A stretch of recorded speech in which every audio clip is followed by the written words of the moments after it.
Existem coisas que uma mãe jamais deveria ser obrigada a fazer pelo próprio filho, mas eu fiz. E hoje, aos 65 anos, depois de décadas de silêncio, finalmente encontrei coragem para contar como meu único filho me transformou numa prisioneira dentro da minha própria casa e como uma simples refeição mudou tudo para sempre. Boa tarde, meus queridos. Meu nome é Ingrid Alcântara Pereira, mas todo mundo aqui me chama de Dona Ingrid. Nasci em março de 1959, numa cidadezinha pequena do interior do Piauí chamada Esperantina, onde o sol rachava o asfalto e todo mundo sabia da vida de todo mundo desde o tataravô. Sempre fui uma mulher simples, dessas que acorda cedo para fazer o café e vai dormir tarde depois de arrumar toda a casa. Casei jovem, aos 19 anos, com Romildo Pereira, um homem trabalhador que conheci numa festa junina da igreja. Ele trabalhava numa pequena oficina mecânica do centro da cidade. Tinha as mãos sempre sujas de graxa, mas o coração mais limpo que já conheci. Romildo era daqueles homens que chegava em casa cansado, mas sempre com um sorriso no rosto e um carinho para mim. Nunca foi de muitas palavras, mas demonstrava amor nos pequenos gestos. Trazia flores do caminho, consertava qualquer coisa que quebrava em casa, me abraçava pela cintura quando eu estava cozinhando. Tentamos ter filhos por anos, mas a natureza não colaborava. Fiz tratamentos, rezei para todos os santos, acendi velas, fiz promessas. Romildo sempre dizia que se Deus quisesse, aconteceria na hora certa. E aconteceu. Aos 25 anos, depois de 6 anos de casamento, engravidei do meu único filho. Fábio nasceu em dezembro de 1984, um menino gordinho, saudável, que chorava pouco e sorria muito. Era meu príncipe, meu tesouro, a resposta de todas as minhas orações. Romildo ficou tão emocionado que chorou na hora do parto, disse que era o homem mais feliz do mundo. Por ter sido tão esperado, talvez tenhamos mimado Fábio mais do que devíamos. Qualquer coisa que ele queria, a gente dava. Qualquer birra, a gente cedia. Qualquer problema na escola, a gente resolvia. Eu justificava dizendo que era filho único, que merecia toda a nossa atenção, que não queríamos que ele se sentisse solitário. Fábio cresceu sendo o centro das nossas vidas. Romildo trabalhava duro para dar o melhor para ele. Brinquedos, roupas, até um videogame que custou quase 1 mês de salário. Eu abria mão de tudo para que ele não passasse vontade de nada. Se sobrava dinheiro para uma roupa nova, comprava para Fábio. Se tinha uma fruta gostosa, guardava para ele. Na escola, Fábio sempre foi mediano. Não era o mais inteligente, mas também não era burro. O problema é que nunca se esforçava muito, porque sabia que se tirasse nota baixa, eu ia lá conversar com a professora, ia dar um jeito, ia resolver. Ele aprendeu cedo que sempre haveria alguém para limpar a bagunça que ele fazia. Quando completou 18 anos, Romildo tentou incentivá-lo a trabalhar. "Filho, já está na hora de você aprender uma profissão, de se tornar homem", dizia ele. Mas Fábio sempre arrumava desculpas. Dizia que queria estudar mais, que não tinha encontrado nada que gostasse, que os empregos da cidade pagavam pouco. Eu sempre defendia meu filho. "Romildo, deixa o menino se encontrar. Ele ainda é novo, tem tempo." E assim foram passando os anos. Fábio completou 20, 25, 30 anos e continuava morando conosco, sem trabalhar, vivendo do suor do pai. Gente, deixem aí nos comentários de que cidade vocês estão assistindo esta velha contar sua história. Também me contem o apelido de vocês. Vocês não imaginam como aquece meu coração saber que minhas palavras estão chegando longe assim. E se puderem, deixem um curtir e se inscrevam aqui no canal. Isso me dá força para continuar compartilhando essas memórias difíceis com vocês. Romildo começou a demonstrar frustração com a situação. Às vezes, quando chegava do trabalho e via Fábio deitado no sofá assistindo televisão, suspirava fundo e balançava de cabeça. "Ingrid, o menino já é um homem. Não pode ficar a vida toda sendo sustentado por nós." Mas eu sempre encontrava justificativas. "Ele está procurando emprego, amor. O mercado está difícil. Pelo menos ele fica em casa. Não anda se metendo em confusão." No fundo, acho que eu gostava de ter meu filho por perto, de continuar cuidando dele como quando era criança. Fábio percebeu que eu sempre o defendia e começou a usar isso a seu favor. Quando Romildo ficava bravo com ele, vinha me procurar. Mãe, papai está sendo injusto comigo. Eu estou tentando, mas não é fácil encontrar trabalho. E eu, como mãe coruja que sempre fui, acreditava e o consolava. As brigas entre pai e filho foram se tornando mais frequentes. Romildo via outros homens da idade de Fábio constituindo família, comprando casa, seguindo a vida, enquanto nosso filho continuava sem rumo. Ele precisa de um empurrão, Ingrid. Precisa aprender a andar com as próprias pernas. Mas eu tinha medo. Medo de que Fábio se machucasse lá fora. Medo de que não conseguisse se virar sozinho. Medo de perdê-lo. Então continuei protegendo, continuei facilitando, continuei sendo a mãe que resolve todos os problemas. Quando Fábio completou 35 anos, Romildo deu um ultimato. Ou ele arruma um emprego até o final do ano, ou sai de casa. Não posso mais sustentar um homem adulto que não quer trabalhar. Eu fiquei desesperada, implorei para Romildo ter paciência, mas ele estava firme na decisão. Foi então que Fábio conseguiu um emprego numa loja de departamentos do centro. Não era grande coisa, mas era alguma coisa. Romildo ficou aliviado, eu fiquei orgulhosa. Finalmente meu filho estava se tornando independente. Mas durou pouco. 3 meses depois, Fábio foi demitido. Disse que o chefe era chato, que os colegas não gostavam dele, que o trabalho era muito cansativo. Romildo ficou furioso, mas eu, mais uma vez, defendi meu filho. Ele vai encontrar outra coisa melhor. Pelo menos tentou. Essa dinâmica se repetiu várias vezes. Fábio conseguia um emprego, trabalhava por alguns meses, depois era demitido ou pedia demissão. Sempre tinha uma justificativa, sempre era culpa dos outros, nunca dele. E eu sempre acreditava, sempre defendia, sempre arrumava desculpas. Romildo começou a ficar mais quieto, mais distante. Às vezes eu o pegava, olhando para Fábio com uma expressão que não conseguia decifrar. Era tristeza? Decepção? Arrependimento? Ele nunca falava, mas eu sentia que algo estava mudando dentro dele. Em 2015, quando Fábio estava com 31 anos, Romildo começou a sentir umas dores no peito. No início, pensamos que era cansaço, estresse do trabalho. Mas as dores foram piorando, e ele começou a ter dificuldades para respirar. Quando finalmente o levei ao médico, o diagnóstico foi devastador. Problemas cardíacos graves. O médico disse que Romildo precisava de repouso, menos estresse, cuidados especiais. Eu me dediquei inteiramente a cuidar dele. Fábio, que mais uma vez estava desempregado, ajudava pouco. Às vezes ficava com o pai enquanto eu ia ao mercado, mas reclamava que era chato, que não sabia o que conversar com ele. Romildo ficou mais frágil, mais dependente. Eu via meu marido, que sempre foi tão forte, tão trabalhador, definhando aos poucos. E via também que a presença de Fábio em casa, em vez de ser um consolo, era uma fonte de preocupação constante para ele. Ingrid, disse Romildo numa tarde quando estava mais fraco, o que vai acontecer com o Fábio quando eu não estiver mais aqui? Ele não sabe fazer nada, não sabe se virar sozinho. Você não pode cuidar dele a vida toda. Eu segurei a mão dele, tentando tranquilizá-lo. Não fala isso, amor. Você vai ficar bom, e a gente vai cuidar do Fábio juntos. Ele ainda vai encontrar o caminho dele. Mas no fundo, eu também estava preocupada. Fábio estava com 32 anos e continuava agindo como um adolescente. Não sabia cozinhar, não sabia lavar roupa, não sabia pagar conta, não sabia lidar com responsabilidades básicas da vida adulta. Romildo morreu numa manhã de setembro de 2016. Infarto fulminante, o médico disse. Não deu tempo de se despedir, de dizer as últimas palavras. Simplesmente fechou os olhos e partiu, deixando um vazio na minha vida que nunca mais foi preenchido. O enterro foi simples, como ele sempre quis. Fábio chorou muito, parecia realmente abalado com a perda do pai. Eu pensei que talvez aquilo o amadurecesse, que talvez a morte de Romildo o fizesse enxergar a vida de forma diferente. Mas não foi isso que aconteceu. Nos primeiros meses após a morte do pai, Fábio ficou ainda mais dependente de mim. Dizia que estava triste, que não conseguia pensar em trabalho, que precisava de tempo para se recuperar.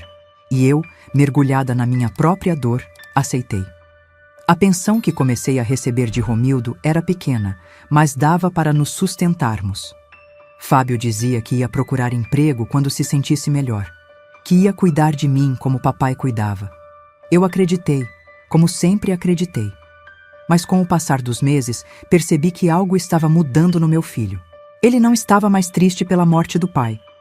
Estava irritado, amargo, como se a vida tivesse sido injusta com ele. Começou a fazer comentários estranhos, a me culpar por coisas que não tinham relação com nada. Se você não tivesse me protegido tanto, eu seria diferente, dizia ele. Se você tivesse me obrigado a trabalhar, eu teria aprendido. Agora é tarde demais, sou um fracassado por sua culpa. Eu ficava confusa com essas acusações. Como meu amor, minha proteção, meu cuidado podiam ser culpados pelos problemas dele? Eu só queria o melhor para meu filho, sempre quis. Mas Fábio estava convencido de que eu era responsável por todos os seus fracassos. E pior, estava começando a descontar essa raiva em mim. No início, eram apenas palavras duras, olhares de desprezo, frieza no tratamento. Mas aos poucos, a situação foi escalando para algo muito pior. Foi no final de 2016, uns 3 meses depois do enterro do Romildo, que Fábio mostrou sua verdadeira face pela primeira vez. Eu estava na cozinha preparando o almoço quando ele chegou da rua com uma cara fechada que eu nunca tinha visto antes. "Mãe, preciso falar com você", disse ele, se jogando na cadeira da mesa como se fosse o dono da casa. "Pode falar, filho. O que foi?" "É sobre o dinheiro, sobre como as coisas vão funcionar aqui a partir de agora." Eu parei de mexer o feijão e olhei para ele, sem entender. "Como assim, Fábio? Você recebe R$ 1.200 de pensão do papai. Isso tem que dar para pagar todas as contas da casa e ainda sobrar para nós dois vivermos." "Eu sei, filho. Estou administrando direitinho." "Não, mãe. Você não está entendendo." Ele se levantou e veio até onde eu estava, ficando bem perto de mim. "Quem vai administrar esse dinheiro agora sou eu. Você não entende nada de finanças." Eu dei uma risadinha, achando que ele estava brincando. "Fábio, eu administro essa casa há 32 anos. Seu pai sempre deixou o dinheiro comigo. Papai era muito bonzinho." "Eu não sou." A voz dele mudou. Ficou mais fria, mais dura. "Você é uma mulher velha. Não tem mais cabeça para essas coisas. Eu vou cuidar do dinheiro daqui para frente." Senti um aperto no peito. Meu próprio filho estava me tratando como se eu fosse incapaz, como se fosse uma criança que não sabe cuidar de si mesma. "Fábio, eu não sou velha. Tenho só 57 anos e sempre soube administrar nossa casa muito bem." "Sempre soube?" Ele riu, mas era um riso cruel. "Então, por que nunca sobrava dinheiro? Por que nunca conseguimos juntar nada? Por que vivíamos sempre no aperto?" "Porque seu pai ganhava pouco, filho. Porque criamos você, porque gastávamos com suas necessidades." "Exato, gastavam mal. Por isso agora quem vai controlar as finanças sou eu." Ele estendeu a mão. "Me dá o cartão da pensão." Eu fiquei parada, sem saber o que fazer. Era meu dinheiro, minha pensão, minha casa, mas era meu filho pedindo, e eu sempre dei tudo para ele. "Fábio, não precisa disso. Eu posso continuar." "Não estou pedindo, mãe. Estou avisando." Ele chegou ainda mais perto, e pela primeira vez na vida, senti medo do meu próprio filho. O cartão. Agora. Com as mãos tremendo, tirei o cartão da bolsa e entreguei para ele. Fábio sorriu, mas não era o sorriso carinhoso que eu conhecia. Era o sorriso de quem acabara de ganhar uma batalha. "Agora sim, a partir de hoje, as coisas vão funcionar direito nesta casa." E foi assim que começou o meu inferno. Fábio pegou o controle total das finanças da casa. Ele que decidia o que comprar, quanto gastar. Eu tinha que pedir permissão até para comprar um sabonete. No início, tentei argumentar. "Fábio, preciso de dinheiro para ir ao mercado." "Quanto você precisa?" "Uns R$ 50 para comprar o básico." R$ 50? Para quê? Você está gastando mal o dinheiro. Aqui está 20, tem que dar. R$ 20 para uma compra que custava 50. Eu tinha que escolher entre o arroz ou o feijão, entre a carne ou o frango. Voltava do mercado humilhada, com sacolas pela metade, tendo que explicar para o açougueiro que não podia levar a carne porque não tinha dinheiro. Quando reclamava, Fábio explodia. Você não sabe administrar nada. Por isso papai morreu cedo, de tanto estresse tentando sustentar esta casa. Essas palavras me machucavam mais do que qualquer tapa. Ele estava culpando a morte do pai por minha incompetência. Estava dizendo que eu era responsável por ter perdido meu marido. Com o passar dos meses, o controle dele foi aumentando. Não era só o dinheiro, era tudo. Eu tinha que pedir permissão para sair de casa, para receber visitas, para ligar a televisão no canal que queria assistir. Mãe, onde você vai? Só na casa da dona Marlene, ver como ela está. Para quê? Você não tem o que fazer aqui em casa? A casa está uma bagunça, você fica perdendo tempo com vizinha. Fábio, são só 10 minutos. Não, você fica aqui. Tem roupa para lavar, casa para limpar, chega de vadiagem. Vadiagem. Visitar uma vizinha de 60 anos de idade era vadiagem. Aos poucos, fui perdendo o contato com as pessoas. Dona Marlene parou de vir me ver porque Fábio sempre arrumava uma desculpa para me mandar para dentro de casa quando ela chegava. As humilhações foram escalando. Ele começou a me tratar como se eu fosse uma empregada na própria casa. Mãe, cadê minha comida? Está na hora do almoço. Já estou terminando, filho. Já estou terminando? Que horas são? 12:30. Almoço é ao 12:00. Você está ficando relaxada. Eu corria para servir o prato dele, pedindo desculpas, prometendo que no dia seguinte seria diferente. Mas nunca era bom o suficiente. Sempre havia alguma coisa errada, algum motivo para ele reclamar. A comida estava sem sal, estava salgada demais, estava fria, estava quente demais. A casa estava bagunçada, eu estava fazendo barulho, eu estava muito quieta. Sempre alguma coisa. Em 2017, as coisas pioraram ainda mais. Fábio começou a me tocar de forma que me deixava desconfortável. Não era violência explícita, mas era algo que me fazia sentir mal. Ele me beliscava, de brincadeira, mas apertava forte, deixando marcas roxas no meu braço. Ai, mãe, você está muito sensível. É só uma brincadeira. Me empurrava quando passava por mim na cozinha. Sai da frente, mãe. Você está sempre atrapalhando. O empurrão era forte, me fazia perder o equilíbrio, mas ele falava como se fosse algo normal. Quando eu reclamava, ele revirava os olhos. Mãe, você está exagerando. Não foi nada demais. Você está ficando paranoica. Paranoica, sensível, exagerada. Ele sempre tinha uma palavra para me fazer sentir culpada por reclamar dos maus tratos que ele mesmo causava. O pior eram os comentários. Ele começou a me chamar de velha inútil, como se fosse um apelido carinhoso. Ei, velha inútil, cadê minha camisa azul? Fábio, não gosto quando você fala assim comigo. Fala como?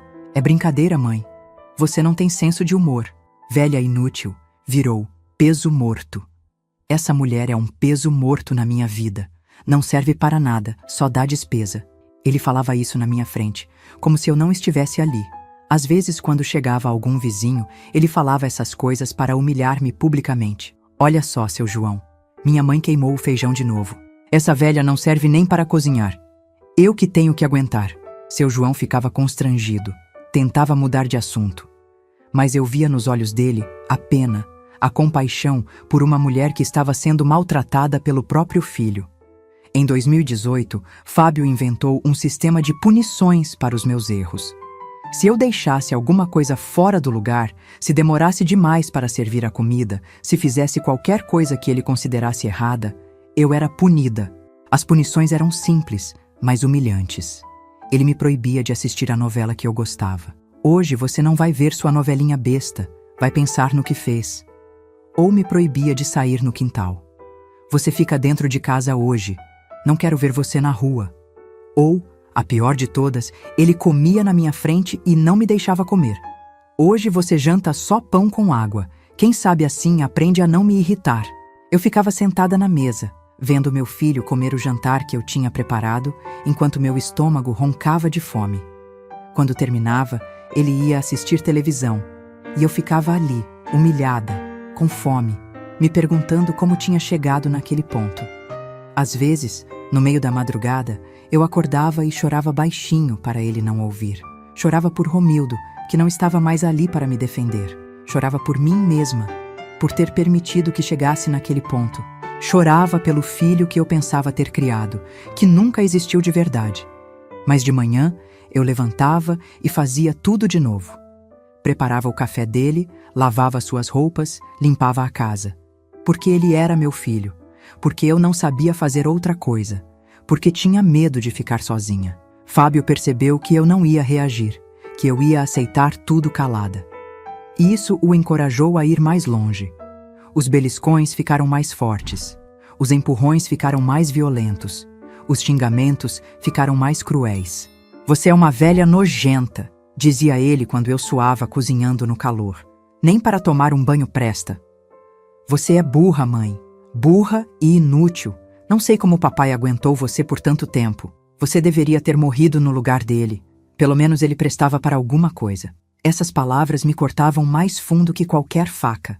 Meu próprio filho desejando minha morte, dizendo que eu não valia nada, que Romildo tinha se casado com a pessoa errada. Em 2019, as coisas escalaram para um nível que eu nunca imaginei ser possível. Fábio começou a me bater de verdade. Não eram mais beliscões ou empurrões. Eram tapas, socos no braço, puxões de cabelo. "Você está me deixando nervoso, mãe. Você sabe que eu não gosto quando você me deixa nervoso." Ele falava como se a culpa fosse minha, como se eu obrigasse ele a me bater, como se eu merecesse cada tapa, cada soco, cada humilhação. Eu não contava para ninguém. Tinha vergonha, tinha medo, tinha a ilusão de que podia mudar ele, de que podia reconquistar o filho que eu achava que tinha criado.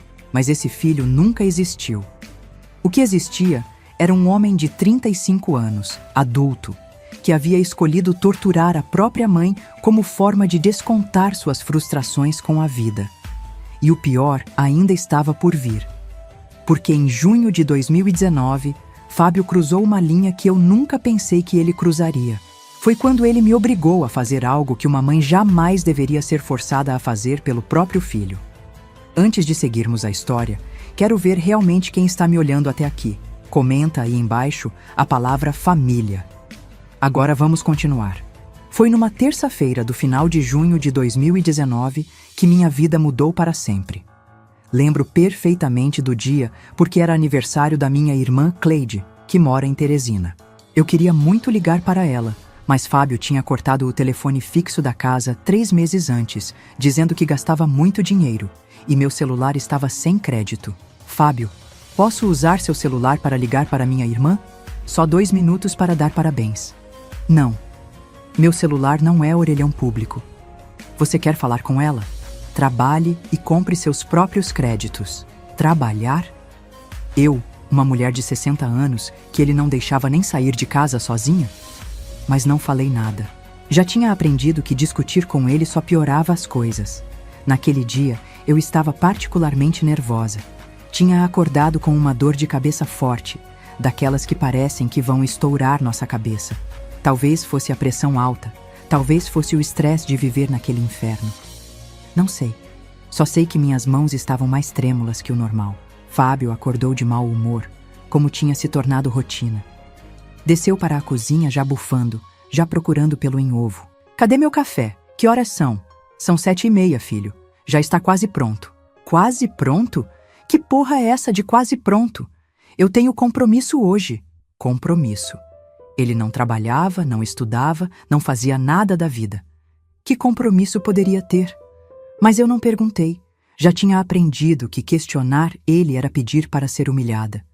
Servi o café tremendo, tentando não derrubar nada. Ele comeu em silêncio, mas eu sentia os olhos dele me observando, procurando algum defeito, alguma razão para explodir.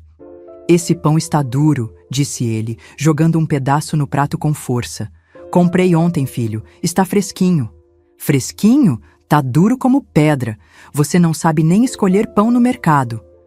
Respirei fundo, contando até 10 como sempre fazia. "Vou comprar outro hoje, filho." "Vai comprar com que dinheiro? Acha que dinheiro nasce em árvore?" Era sempre assim.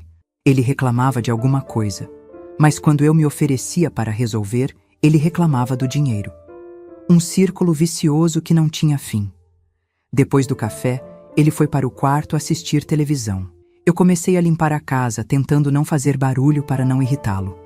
Aspirei, passei pano, organizei tudo.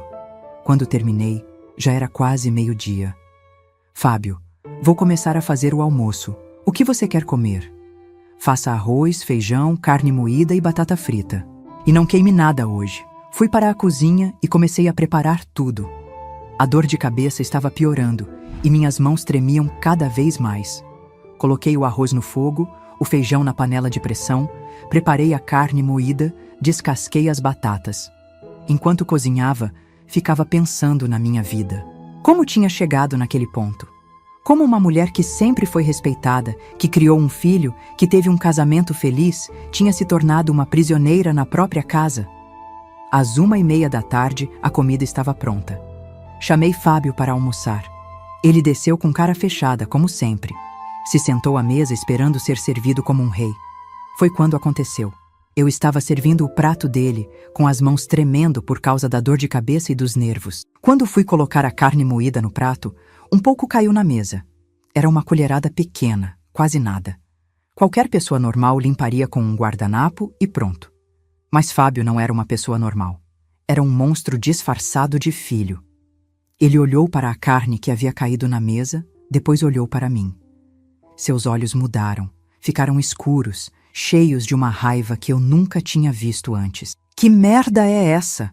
gritou ele, se levantando da cadeira bruscamente. "Desculpa, filho. Minhas mãos estão tremendo hoje. Vou limpar." "Limpar? Limpar?" Ele berrou tão alto que senti medo de os vizinhos ouvirem. "Você está jogando comida fora, desperdiçando meu dinheiro." "Não foi de propósito, Fábio. Foi só um pouco." "Um pouco? Um pouco?" Ele pegou o prato que eu estava servindo e jogou no chão da cozinha. O prato se estilhaçou, espalhando comida por todo lado. "Olha o que você fez. Olha a sujeira." Eu comecei a chorar. Não conseguia controlar mais. A dor de cabeça, o medo, a humilhação constante. Tudo se juntou naquele momento. "Para de chorar!" Ele gritou, se aproximando de mim. "Você vai limpar essa merda agora." "Vou, filho. Vou limpar tudo." "Não! Você não entendeu." Ele me agarrou pelo braço, apertando forte. "Você vai limpar de joelhos, como o animal que você é." Meu coração quase parou. "Fábio." "De joelhos!" Ele gritou, me empurrando para o chão. "Você age como uma porca? Então vai limpar como uma porca." Caí de joelhos no chão da cozinha, no meio daquela comida espalhada. Minhas calças se sujaram, meus joelhos bateram no chão frio. Mas a dor física não era nada comparada à dor no meu coração. "Limpa!" Ele ordenou de pé ao meu lado, como um soldado vigiando um prisioneiro. "Limpa toda essa merda que você fez." Com as mãos tremendo, comecei a juntar os pedaços do prato quebrado. Algumas lascas cortaram meus dedos, mas eu não parava, não podia parar. Ele estava ali, observando cada movimento meu. "Mais rápido? Você acha que eu tenho o dia todo para ficar olhando você?" Juntei os pedaços de prato, limpei a comida espalhada. Mas quando terminei e tentei levantar, ele me empurrou de volta para o chão. "Quem disse que você pode levantar? Você ainda não terminou." "Terminei, filho. Está tudo limpo." "Não terminou, não." Ele pegou o prato que era meu, que estava na mesa intacto, e jogou no chão também. "Agora você vai comer. No chão. Como o animal que você é." Eu olhei para ele, sem acreditar no que estava ouvindo. "Fábio, pelo amor de Deus." "Come!" Ele gritou, apontando para a comida no chão. "Você desperdiça comida? Então vai comer do chão. Vai!" Naquele momento, algo morreu dentro de mim. Não era só a comida que estava no chão. Era minha dignidade, meu amor próprio, minha humanidade. Meu próprio filho estava me tratando como um animal. "Fábio, eu sou sua mãe", sussurrei, as lágrimas escorrendo pelo meu rosto. "Minha mãe? Minha mãe seria uma pessoa digna, não uma velha inútil que não serve para nada." Ele se abaixou, ficando na minha altura. "Você quer ser tratada como gente? Então haja como gente. Até lá você é menos que um cachorro." Olhei para a comida no chão. Arroz, feijão, carne moída, tudo misturado com os cacos do prato. Era nauseante, era degradante, era a coisa mais humilhante que alguém poderia fazer com outro ser humano. Eu estou esperando, disse ele, cruzando os braços. Ou você come agora, ou fica sem comer hoje, e amanhã, e depois de amanhã, até aprender a não desperdiçar comida. Fechei os olhos, tentando encontrar forças, tentando lembrar quem eu era antes de tudo isso, tentando encontrar a mulher forte que criou um filho, que administrou uma casa, que teve uma vida digna. Mas não encontrei. Só encontrei uma mulher quebrada, humilhada, que não tinha mais forças para lutar. Uma mulher que tinha se tornado prisioneira do próprio filho. E então, com as mãos tremendo, me abaixei e comecei a comer. Do chão, como um animal. As lágrimas pingavam na comida enquanto eu mastigava. O gosto era horrível, não só pela sujeira, mas pela humilhação. Cada garfada era uma parte da minha alma sendo destruída. Fábio ficou ali parado, assistindo. Às vezes dava uma risadinha, como se fosse a coisa mais divertida do mundo.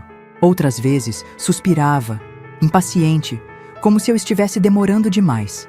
Mais rápido, estou esperando para assistir meu programa.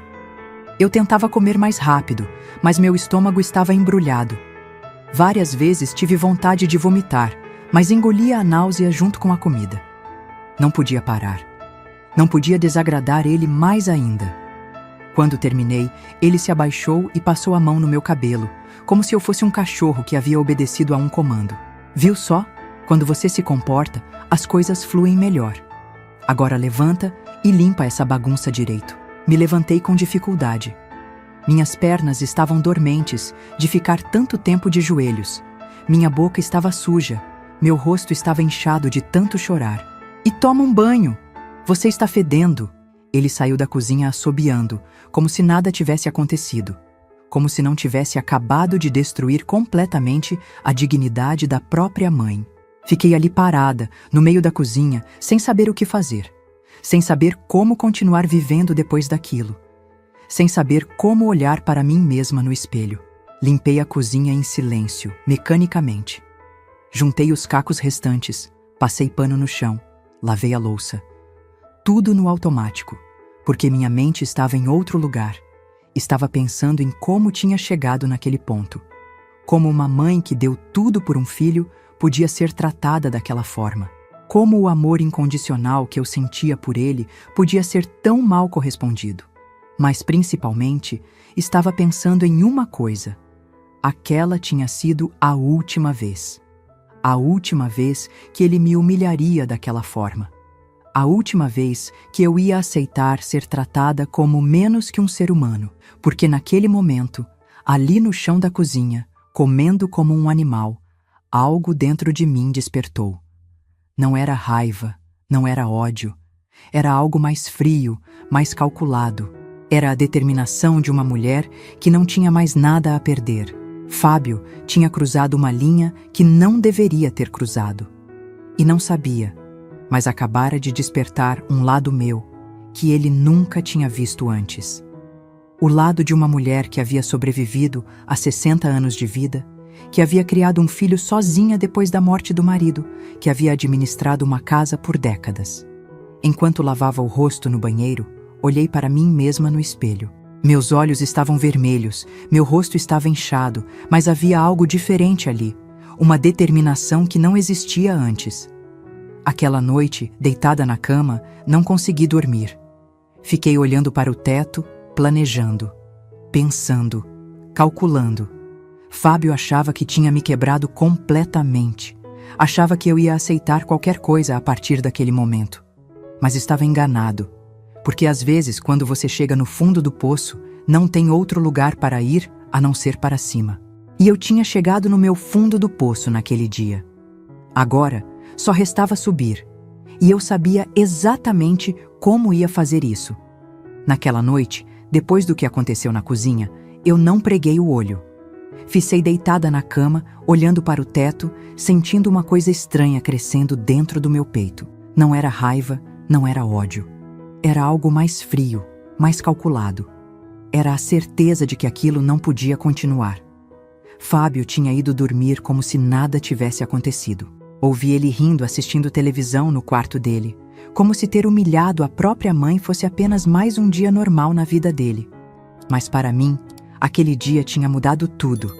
Às 3 da manhã, levantei da cama e fui até a cozinha. Sentei na mesma cadeira onde tudo havia acontecido algumas horas antes. Olhei para o chão onde tinha sido obrigada a comer, onde minha dignidade havia sido pisoteada pelo meu próprio filho. Foi naquele momento que tomei uma decisão. Não ia mais aceitar. Não ia mais abaixar a cabeça. Não ia mais permitir que ele me tratasse como um animal. Mas também não ia fazer nada impulsivo, nada que pudesse me prejudicar depois. Comecei a planejar. Fábio achava que era esperto, que me controlava completamente. Mas ele tinha subestimado uma coisa. Eu era sua mãe. Eu o conhecia melhor do que ele conhecia a si mesmo. Sabia todas as suas fraquezas, todos os seus medos, todas as suas manias. Nos dias seguintes, comecei a observar tudo com outros olhos. A rotina dele, os horários, os hábitos. Fábio acordava sempre às 8 da manhã. Tomava café assistindo televisão, depois voltava para o quarto. Só saía para almoçar e jantar. O resto do tempo ficava trancado no quarto, assistindo filmes no computador. Ele achava que eu era apenas uma velha inútil que não entendia nada de tecnologia. Mas esquecia que eu tinha trabalhado como secretária antes de me casar, que sabia mexer em computador, que entendia mais do que ele imaginava. Uma semana depois daquele dia terrível, enquanto ele dormia, entrei no quarto dele e peguei o celular. Sabia a senha porque tinha visto ele digitando várias vezes. Era 1234, a coisa mais óbvia do mundo. Típico do Fábio. Achava que era esperto, mas era preguiçoso até para criar uma senha decente. Baixei um aplicativo gravador de voz. Demorei uns 20 minutos para entender como funcionava, mas consegui. Testei algumas vezes, gravando minha própria voz, até ter certeza de que sabia usar direito. Coloquei o celular de volta no lugar e voltei para meu quarto. Meu coração estava disparado, mas não era de medo. Era de expectativa. Pela primeira vez em anos, eu tinha um plano. Pela primeira vez, eu não era apenas uma vítima. Nos dias seguintes, Fábio continuou com seu comportamento normal. Xingamentos, humilhações, empurrões. Mas agora eu aguentava tudo com um sorriso interno, porque sabia que cada palavra cruel que ele dizia estava sendo gravada. Escondi o celular em lugares estratégicos da casa. Atrás do açucareiro na cozinha, embaixo da almofada do sofá na sala, no bolso do meu avental. Sempre gravando, sempre documentando. Você é uma velha nojenta, mãe. Deveria ter vergonha de estar viva. Gravado. Você é um peso morto nesta casa. Só serve para gastar dinheiro e dar trabalho. Gravado. Deveria ter morrido no lugar do papai. Ele pelo menos prestava para alguma coisa. Gravado. Durante 2 semanas, coletei horas de gravações. Xingamentos, humilhações, ameaças. Tudo documentado, tudo com data e hora. Fábio não fazia ideia de que estava criando as próprias provas contra ele. Mas eu não queria apenas os xingamentos. Queria algo mais concreto, algo que mostrasse a verdadeira face dele. E sabia que uma hora ou outra ele ia explodir de novo. Homens como Fábio não conseguem se controlar por muito tempo. A oportunidade chegou numa quinta-feira de julho. Eu estava preparando o jantar quando ele desceu com uma cara que eu já conhecia bem. Era a cara de quem estava procurando briga, de quem estava com vontade de descarregar a raiva em alguém. "Que cheiro é esse?" perguntou ele, franzindo o nariz. "Estou fazendo peixe frito, filho. Comprei hoje de manhã." "Peixe? Quem disse que eu queria peixe? Você não disse o que queria. Pensei que gostaria de uma mudança." "Pensou? Você não é paga para pensar. É paga para obedecer." Ele bateu a mão na mesa com força. "Joga essa merda fora e faz arroz, feijão e carne, igual sempre." Meu coração acelerou. Era a oportunidade que eu estava esperando. O celular estava gravando, escondido atrás do açucareiro. "Fábio, o peixe já está quase pronto. Não posso jogar fora, seria desperdício." "Desperdício?" Ele explodiu como eu sabia que ia explodir. "Você fala em desperdício? Você que desperdiça meu dinheiro todo dia?" Perfeito. Ele estava gritando, se descontrolando. Tudo sendo gravado em alta qualidade. "Você é uma velha burra, mãe. Burra. Não sabe fazer nada direito." Ele se aproximou de mim e eu vi nos olhos dele aquela raiva que eu já conhecia. A raiva que vinha antes das agressões físicas. "Você vai jogar esse peixe fora agora!", gritou ele, pegando a frigideira e jogando no chão. O óleo quente espirrou para todos os lados. Alguns respingos queimaram minha perna. "Ai, Fábio, me queimou!" "Queimou? Ainda bem. Talvez assim você aprenda a não me contrariar." Ele me empurrou, fazendo eu cair sentada no chão. Depois me deu um tapa no rosto. Não foi forte, mas foi o suficiente para deixar minha bochecha vermelha. "Levanta e limpa essa merda, e depois faz a comida direito." Ele saiu da cozinha pisando duro, deixando-me ali no chão, com óleo quente ainda fumegando ao meu redor. Mas eu não estava triste. Estava triunfante. Porque tudo tinha sido gravado. Cada grito, cada xingamento, cada som da agressão. Naquela noite, transferi todas as gravações para um pendrive que tinha guardado há anos. Organizei tudo por data, coloquei títulos nas pastas. Xingamentos dia 15/07, agressão física dia 25/07. Fiz um trabalho profissional, como se fosse um dossiê. Também comecei a fotografar as marcas que ele deixava no meu corpo. Os hematomas dos beliscões, as marcas vermelhas dos empurrões, a queimadura do óleo, tudo documentado. Tudo com data. Fábio estava cavando a própria cova e não sabia. Cada dia que passava, eu coletava mais evidências. Cada crueldade que ele cometia era mais uma prova contra ele. Mas ainda não estava pronta para agir.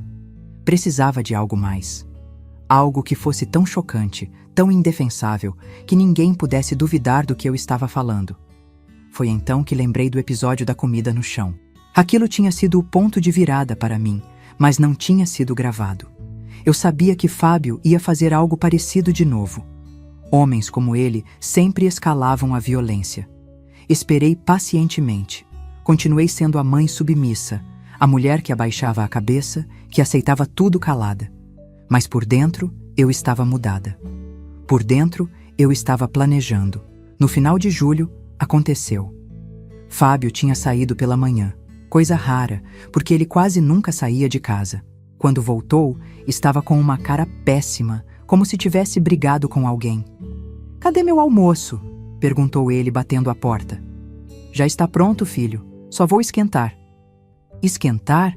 Por que não estava quente quando eu cheguei? Por que não sabia que horas você ia voltar?" "Não sabia? Eu sempre almoço meio-dia. Sempre. Sua memória está falhando, velha." Esquentei a comida rapidamente e coloquei na mesa. Ele se sentou com cara fechada, olhando para o prato como se fosse veneno. "Essa comida está com cara de velha", disse ele, mexendo o arroz com a colher. "Tudo sem graça, sem sabor, igual a você." Respirei fundo, preparando-me para o que sabia que ia acontecer. O celular estava gravando, escondido embaixo da almofada da cadeira onde eu sempre sentava. "Desculpa, filho. Da próxima vez faço diferente." "Da próxima vez?" "Não vai ter próxima vez." Ele se levantou bruscamente, derrubando a cadeira. "Eu não aguento mais essa comida ruim. Não aguento mais você." Ele pegou o prato e jogou no chão, igual tinha feito semanas antes. A diferença é que desta vez eu estava preparada. Desta vez, tudo estava sendo documentado. "Limpa!" gritou ele, apontando para onde a bagunça. "E come do chão de novo. Já que você gosta de fazer comida porca, come como uma porca." Meu coração disparou. Era exatamente o que eu estava esperando. A mesma humilhação, mas agora sendo gravada. "Fábio, por favor." "De joelhos!" ele berrou, me empurrando. "Come do chão, como o animal que você é." Desta vez, eu sabia que cada palavra estava sendo registrada. Cada segundo daquela humilhação estava sendo documentado. Então aguentei. Aguentei porque sabia que aquela seria a última vez. Comi do chão novamente, com lágrimas nos olhos. Mas não eram lágrimas de tristeza. Eram lágrimas de raiva contida, de justiça que estava sendo preparada. "Isso! Agora você sabe qual é seu lugar." Riu ele, vendo-me humilhada. Devia ter feito isso há muito tempo. Quando terminei, ele saiu da cozinha assobiando. Mal sabia ele que acabara de gravar sua própria sentença. Naquela noite, ouvi a gravação várias vezes. Estava perfeita. Dava para ouvir claramente cada palavra, cada grito, cada som da comida sendo jogada no chão. Qualquer pessoa que escutasse aquilo ficaria chocada. Agora eu tinha tudo o que precisava. Meses de gravações, fotografias das agressões, evidências suficientes para destruir qualquer defesa que ele pudesse ter. Mas ainda não estava na hora de agir. Ainda tinha uma coisa para fazer. Precisava garantir que quando chegasse o momento, eu tivesse o máximo de impacto possível. Foi então que lembrei da dona Sebastiana, uma vizinha que trabalhava como escrivã no fórum da cidade. Ela sempre foi uma mulher justa, que não tolerava violência contra mulheres. Se alguém podia me orientar sobre como usar aquelas evidências, era ela. Na manhã seguinte, enquanto Fábio dormia, fui até a casa dela. Expliquei tudo, mostrei algumas gravações. Dona Sebastiana ficou horrorizada. Minha filha, isso é crime, você precisa denunciar ele. Eu sei, dona Sebastiana, mas quero ter certeza de que vai dar certo. Quero ter certeza de que ele vai pagar pelo que fez. Ela me explicou sobre a Lei Maria da Penha, sobre como funcionava o processo, sobre os direitos que eu tinha. Também me deu o telefone de uma advogada especializada em casos de violência doméstica. Ingrid, com essas provas, ele não tem como se defender.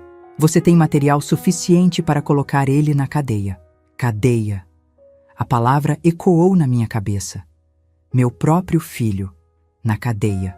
Parte de mim sentia pena, sentia remorso. Mas depois eu lembrava do gosto da comida no chão, da humilhação, da dor, e a pena passava. Voltei para casa com um plano completo. Sabia exatamente o que fazer e quando fazer. Fábio tinha cavado a própria cova, e agora eu ia enterrá-lo nela. Mas antes de executar o plano, precisava de mais uma coisa. Precisava que ele se sentisse completamente seguro, completamente no controle. Porque a queda seria muito mais dolorosa quando ele percebesse que não tinha controle nenhum. Nos dias seguintes, me tornei a mãe perfeita. Submissa, obediente, calada. Fábio ficou satisfeito, achando que tinha me quebrado definitivamente. Achando que eu nunca mais ia reagir. Mas o que ele não sabia era que eu estava apenas me preparando para dar o golpe final. O golpe que ia mudar nossas vidas para sempre. Escolhi um domingo do início de agosto para executar meu plano. Domingo, porque ele sempre dormia até mais tarde, porque ficava mais relaxado, porque acreditava que tinha controle total sobre mim. Domingo, porque seria o último dia que ele passaria naquela casa. Acordei às 5 da manhã, como sempre fazia, mas desta vez era diferente. Não era o despertar de uma mulher derrotada, pronta para mais um dia de humilhações. Era o despertar de uma guerreira que estava prestes a recuperar sua dignidade. Fui para a cozinha com passos firmes. Preparei um café da manhã especial.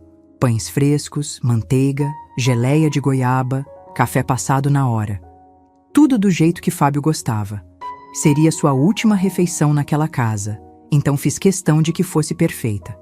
Enquanto o café passava, organizei mentalmente tudo o que precisava falar. Havia ensaiado aquele momento durante semanas. Sabia exatamente cada palavra que ia dizer, cada pausa que ia fazer. Não podia errar. Não podia demonstrar fraqueza. Às 8h30, ouvi os passos dele descendo a escada. Meu coração acelerou, mas não era de medo, era de expectativa. Depois de meses sendo humilhada, maltratada, pisoteada, finalmente chegara a minha vez. "Bom dia, mãe", disse ele, entrando na cozinha com aquela cara de quem acabara de acordar. "Que cheiro gostoso! Bom dia, filho. Preparei um café especial para você."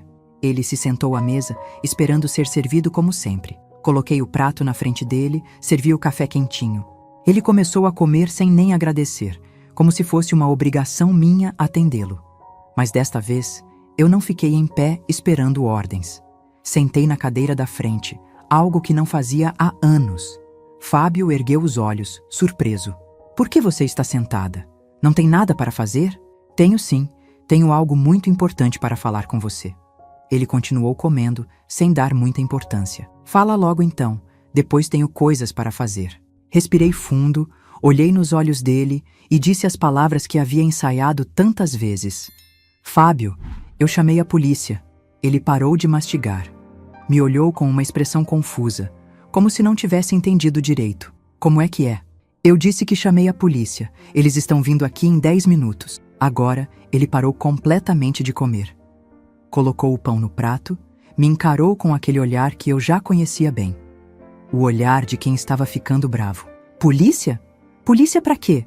Você está ficando doida, velha? Não estou doida, Fábio. Estou lúcida pela primeira vez em anos. Minha voz estava calma, firme. Chamei a polícia porque tenho provas de que você me agride, me humilha e me maltrata há anos. Ele deu uma risada, mas era uma risada nervosa. Provas? Que provas? Você está inventando isso na sua cabeça. Foi então que tirei o celular do bolso do avental. O mesmo celular que ele usava todos os dias, sem saber que eu havia instalado um gravador nele. Estas provas, disse eu, colocando o aparelho na mesa. Apertei o play e a voz dele encheu a cozinha. Você é uma velha nojenta, mãe. Deveria ter vergonha de estar viva. O rosto dele ficou pálido. Ele olhou para o celular, depois para mim, depois para o celular novamente. Isso não é nada demais. São só palavras. Apertei outro arquivo. De joelhos, come do chão, como o animal que você é. Dava para ouvir claramente o som do prato sendo jogado no chão. Os meus soluços, a humilhação completa. Fábio ficou branco como um papel. Você me gravou? Gravei. Durante meses. Tenho horas de gravações suas me xingando, me humilhando, me agredindo. Tenho fotos dos hematomas que você me fez. Tenho tudo documentado. Ele se levantou da cadeira bruscamente, a raiva tomando conta dele. Você não pode fazer isso. Sou seu filho. Isso é traição. Traição? Eu me levantei também, olhando bem nos olhos dele. Traição é um filho tratar a mãe como você me trata. Traição é me obrigar a comer no chão como um animal. Você mereceu. Você sempre foi uma mãe ruim. Me criou errado. Eu te criei com amor, Fábio. Te dei tudo o que podia. Você que escolheu ser o homem que é hoje. Ele tentou pegar o celular, mas eu fui mais rápida. Coloquei o aparelho no bolso. Não adianta, filho. Já fiz cópias de tudo. Está tudo salvo em vários lugares. Você não pode fazer isso comigo. Sou seu filho. E eu sou sua mãe. Isso te deu o direito de me tratar como um animal? Ele começou a andar de um lado para outro, nervoso, desesperado. Pela primeira vez desde que começara a me maltratar, ele estava com medo. Tá bom. Você quer que eu mude? Vou mudar. Prometo que vou mudar. Não quero mais suas promessas, Fábio. Já ouvi promessas demais. Então, o que você quer? Olhei para ele. Para aquele homem de 35 anos que eu havia criado, que havia amado incondicionalmente, que havia protegido de tudo e de todos, e senti pena. Mas não o suficiente para recuar. Quero que você saia da minha casa. Agora. Sair? Para onde? Esta é minha casa também. Não é. Esta casa está no meu nome. Você nunca contribuiu com nada. Nunca pagou uma conta. Nunca trabalhou direito. Você é apenas um invasor que eu tolerei por amor. Você não pode me expulsar. Não tenho para onde ir. Deveria ter pensado nisso antes de me tratar como lixo. Ele tentou uma última cartada, voltando a ser o filho carinhoso que eu lembrava da infância. Mãe, por favor, eu sei que errei, mas sou seu filho. Você não pode me abandonar. Por um momento, apenas um momento, meu coração amoleceu. Lembrei do menino que ele foi, das noites que passei cuidando dele quando estava doente, dos sorrisos que ele me dava quando era criança. Mas depois lembrei do gosto da comida no chão. Lembrei dos hematomas, dos xingamentos, das humilhações. Lembrei da mulher que eu tinha me tornado por causa dele. Você tem duas opções, disse eu, olhando para o relógio na parede. Ou arruma suas coisas e sai da minha casa nos próximos 5 minutos, ou espera a polícia chegar e eu mostro as gravações para eles. Você está blefando. Você nunca faria isso. Estou blefando? Peguei o celular novamente e disquei 190 na frente dele. Alô, polícia? Preciso cancelar uma ocorrência. Como? Não preciso mais. Obrigada. Desliguei e olhei para ele. Eles já estão a caminho. Agora você decide se quer estar aqui quando chegarem. Fábio ficou parado por alguns segundos, processando o que estava acontecendo. Pela primeira vez em anos, ele não tinha controle da situação.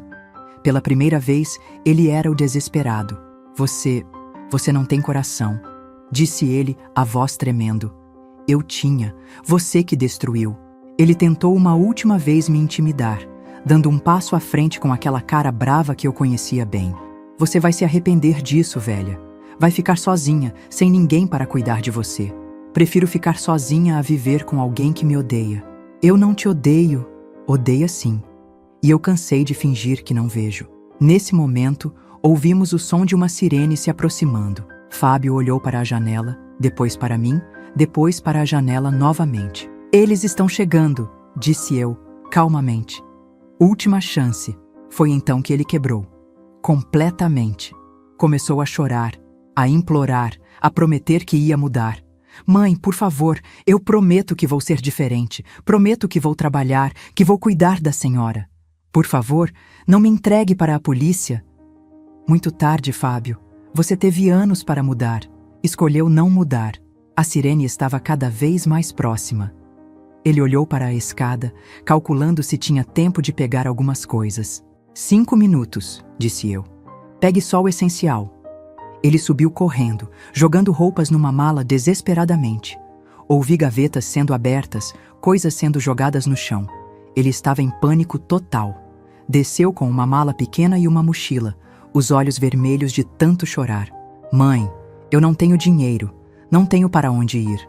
Isso não é mais problema meu. Você é minha mãe, tem obrigação de me ajudar. Minha única obrigação era criar você direito. Cumpri minha parte. O resto era responsabilidade sua.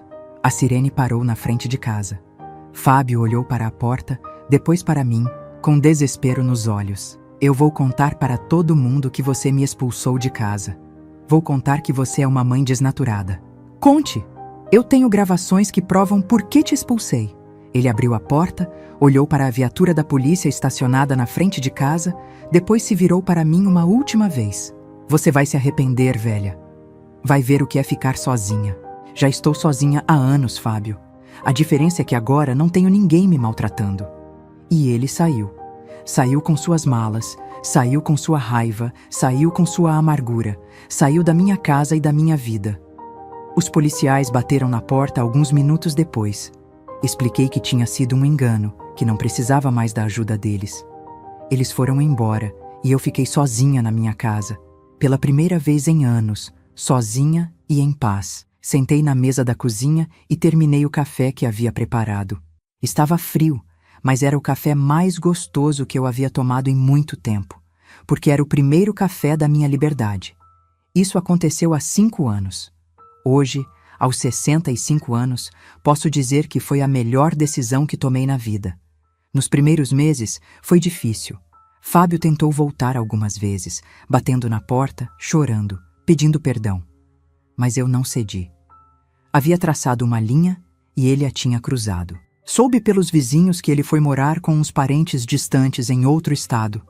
Depois se mudou para a capital, arrumou um emprego, até se casou. Espero que tenha mudado, que tenha se tornado uma pessoa melhor. Mas isso não é mais comigo.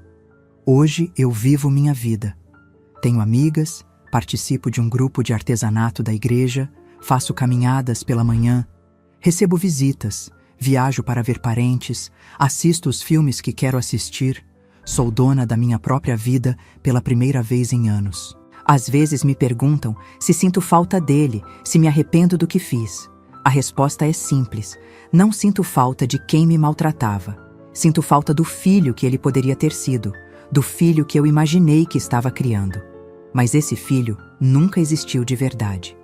Aprendi que amor de mãe não significa aceitar qualquer coisa. Aprendi que proteger um filho às vezes significa estabelecer limites. Aprendi que não somos obrigadas a suportar maus tratos só porque vem de alguém que amamos. Hoje, quando vejo outras mães passando por situações parecidas, sempre dou o mesmo conselho: não aceitem. Não importa quem seja, não importa o parentesco, não importa o amor que vocês sentem. Ninguém tem o direito de maltratar vocês. Vocês são valiosas, são importantes, merecem respeito e dignidade. Não deixem ninguém convencê-las do contrário. E para vocês que chegaram até aqui, que ouviram minha história até o final, muito obrigada. Vocês não sabem como é importante para mim poder compartilhar isso, poder mostrar que é possível dar a volta por cima, mesmo quando parece impossível. Hoje, 5 anos depois, quando acordo de manhã e vejo o sol entrando pela janela do meu quarto, sinto uma paz que não conhecia há décadas. É a paz de quem não precisa mais andar na ponta dos pés dentro da própria casa, de quem não precisa mais medir cada palavra para não irritar ninguém. Minha rotina mudou completamente. Acordo quando quero. Tomo meu café assistindo ao jornal no volume que me agrada. Escolho a roupa que vou vestir sem ninguém reclamando que está feia ou inadequada. São pequenas coisas, mas que fazem toda a diferença quando você passou anos sendo controlada. Redescobri prazeres que havia esquecido. Voltei a cozinhar por prazer, não por obrigação. Faço aqueles doces que eu adorava fazer quando era jovem. Pudim de leite condensado, bolo de fubá, cocada. Quando termino, divido com as vizinhas, que sempre elogiam e pedem as receitas. Dona Marlene, minha vizinha de 62 anos, se tornou uma das minhas melhores amigas. Ela me contou que durante todos aqueles anos em que Fábio me isolou, ela sentia minha falta, queria me visitar, mas percebia que eu sempre arrumava desculpas para não receber visitas. Eu sabia que alguma coisa estava errada, Ingrid, disse ela um dia, tomando café na minha cozinha. Você tinha mudado, ficado mais quieta, mais triste, mas nunca imaginei que fosse tão sério. Hoje nós nos visitamos quase todos os dias. Ela vem tomar café da manhã comigo. Eu vou almoçar na casa dela. Conversamos sobre tudo: os filhos, os netos, as novelas, as fofocas da vizinhança. É uma amizade verdadeira, daquelas que fazem a gente se sentir viva. Também voltei a frequentar a igreja. Durante os anos em que Fábio me controlava, raramente conseguia ir à missa. Ele sempre arrumava uma desculpa, que eu tinha que ficar em casa cozinhando, que ele não estava se sentindo bem e precisava de mim, que domingo era dia de descanso e eu deveria ficar quieta. Na verdade, ele não gostava que eu saísse porque sabia que na igreja eu encontraria pessoas que me tratariam com carinho, que me fariam lembrar que eu merecia respeito. Ele preferia me manter isolada, só com ele, onde podia controlar cada aspecto da minha vida. Hoje, sou uma das frequentadoras mais assíduas da Igreja Nossa Senhora das Graças. Participo do grupo de oração, ajudo a organizar os bazares, cuido das flores do altar. Padre Marcelo, que chegou na paróquia há 2 anos, sempre me cumprimenta com um sorriso e pergunta como estou. Dona Ingrid, a senhora está mais alegre a cada domingo que passa, disse ele outro dia. É bonito ver essa transformação. Ele não sabe da minha história completa, mas percebe que algo mudou em mim. É que quando a gente se liberta de uma situação opressiva, isso transparece no nosso rosto, no nosso jeito de andar, no nosso sorriso. Uma das coisas que mais me orgulho é ter voltado a estudar.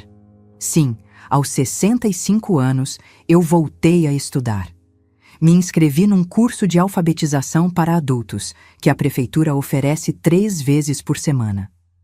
Não é que eu não soubesse ler e escrever, mas minha educação foi muito básica, e eu sempre quis aprender mais. Na turma, somos 10 pessoas com idades entre 40 e 70 anos. Tem o seu Antônio, que trabalhou a vida toda na roça e nunca teve oportunidade de estudar. Tem a Dona Rosa, que criou 6 filhos e agora quer realizar o sonho de ler livros. Tem o João, que perdeu a esposa e decidiu que era hora de fazer coisas que sempre adiou. Nossa professora, Ana Paula, é uma menina de 25 anos, cheia de paciência e carinho. Ela sempre diz que aprendemos mais com ela do que ela conosco, porque trazemos experiências de vida que enriquecem as aulas. Dona Ingrid, a senhora tem uma facilidade incrível para aprender, disse ela na última aula. Deveria considerar fazer o ensino médio para adultos. Estou pensando seriamente nessa possibilidade. Quem sabe aos 65 anos eu não consiga finalmente ter o diploma que sempre sonhei. Meu falecido Romildo ficaria orgulhoso. Ele sempre dizia que eu era inteligente, que só precisava de oportunidade. Também redescobri o prazer de cuidar de plantas. Meu quintal virou um jardim. Tenho rosas, cravos, lírios, um pé de manga que está começando a dar frutos. Acordo cedo para regar tudo, converso com as plantas como se fossem minhas amigas. Dona Sebastiana, que foi quem me orientou sobre meus direitos naquela época difícil, sempre passa aqui para ver como estou. Ela se aposentou do fórum, mas continua ajudando mulheres que passam por situações de violência doméstica. Ingrid, sua história deveria ser contada, disse ela outro dia, admirando meus canteiros. Poderia ajudar outras mulheres a encontrar coragem. Foi por isso que decidi compartilhar minha experiência. Não é fácil reviver essas memórias, mas se puder ajudar uma mulher a não aceitar maus tratos, vale a pena. Tenho também meus pequenos luxos. Compro revistas de receitas, assisto aos filmes que quero assistir, durmo e acordo na hora que quero. Posso gastar meu dinheiro com o que me faz feliz. Um batom novo, um bolo na padaria, um presente para alguma amiga. No último aniversário, completei 65 anos. Pela primeira vez em décadas, pude comemorar como queria. Convidei minhas amigas da igreja, fiz um almoço especial, ganhei presentes, risos, abraços. Foi um dia perfeito. Lembrei de como eram meus aniversários quando Fábio morava aqui. Ele nunca lembrava da data, nunca me dava parabéns, nunca fazia questão de tornar o dia especial. Eu cozinhava para ele normalmente, lavava suas roupas normalmente. Era tratada com a mesma frieza de sempre. Hoje percebo que não eram apenas os maus tratos óbvios que me machucavam. Era também a falta de carinho, a ausência de reconhecimento, a sensação de que eu não importava para ninguém. Eram anos de invisibilidade dentro da minha própria casa. Às vezes, caminhando pela cidade, encontro pessoas que me conhecem desde nova. Sempre fazem o mesmo comentário. Dona Ingrid, a senhora está diferente, mais alegre, mais bonita. É verdade, quando a gente se liberta de um peso que carregava, isso se reflete até na nossa aparência. Não guardo mágoa do Fábio. Guardo tristeza pela oportunidade perdida, pelo relacionamento que poderíamos ter tido. Mas não guardo ódio. Ódio é um sentimento que consome quem sente, não quem é odiado. Prefiro usar minha energia para construir uma vida melhor. Soube por uma vizinha que ele se casou e teve uma filha. Espero que seja um pai melhor do que foi filho. Espero que trate a esposa com respeito, que não repita comigo os erros que cometeu. Espero que tenha aprendido alguma coisa com tudo o que aconteceu. Mas isso não é mais responsabilidade minha. Minha responsabilidade agora é comigo mesma, com minha felicidade, com minha paz. E posso dizer, com toda certeza, que finalmente encontrei essas coisas. Se esta história tocou vocês de alguma forma, por favor deixem um curtir neste vídeo e se inscrevam no nosso canal. Suas curtidas e inscrições me dão força para continuar compartilhando essas memórias, para mostrar que não estamos sozinhas nas nossas lutas. E não se esqueçam de entrar no nosso grupo do WhatsApp. O link está aqui na descrição. Lá a gente compartilha todos os dias histórias reais de outras vovós como eu, mulheres que passaram por dificuldades, mas encontraram força para seguir em frente. Porque a vida nos ensina que sempre há uma saída, sempre há uma forma de recomeçar. Às vezes ela vem disfarçada de coragem, às vezes de dignidade, às vezes de amor próprio, mas sempre vem. Naquele domingo de agosto, eu não apenas expulsei meu filho de casa. Eu recuperei minha vida, minha dignidade, minha paz. E hoje, 5 anos depois, posso dizer com certeza, foi a melhor decisão que já tomei. Obrigada por me acompanharem nesta jornada. Até a próxima história.